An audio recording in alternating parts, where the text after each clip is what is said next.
एक नदी के किनारे एक बड़ा सा जामुन का पेड़ था। उस पेड़ पर एक बंदर रहता था। उस नदी में एक मगरमच्छ अपनी पत्नी के साथ रहता था।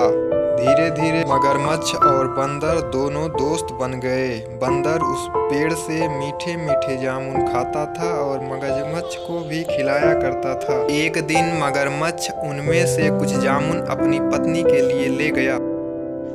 मगरमच्छ की पत्नी ने मीठे मीठे जामुन खाए और उसने सोचा कि जामुन इतने मीठे हैं तो उन जामुन को रोज खाने वाला बंदर का कलेजा भी बहुत मीठा होगा। उसने मगरमच्छ से कहा कि तुम कल अपने दोस्त बंदर को मेरे पास लेकर आना, मैं उसका कलेजा खाना चाहती हूँ। अगले दिन मगरमच्छ नदी में तैरता हुआ बंदर के पास गया।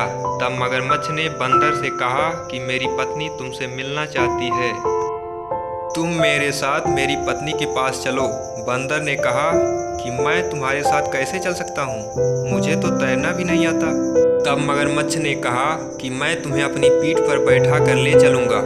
बंदर मगरमच्छ की पीठ पर बैठने के लिए तैयार हो गया और फिर बंदर मगरमच्छ की पीठ पर बैठ गया। मगरमच्छ नदी में तैरने लगा। बंदर को नदी की सैर करने में बहुत मज़ा आ रहा था। जब वे दोनों नदी के बीच में पहुंच गए तब मगरमच्छ ने बताया कि मेरी पत्नी तुम्हारा कलेजा खाना चाहती है, इसलिए तुम्हें बुलाया है। मगरमच्छ की बात सुनकर बंदर डर गया, लेकिन बंदर ने चालाकी से कहा कि मेरा कलेजा तो मैं पेड़ पर छोड़ कर आया हूँ, हमें कलेजा लेने के लिए पेड़ के पास जाना पड़ेगा। मगरमच्छ ने बंदर की बात मान ली और वह पलटकर पेड़ की तरफ चल दिया। मगरमच्छ बंदर को लेकर नदी के किनारे जामुन के पेड़ के पास पहुंचा।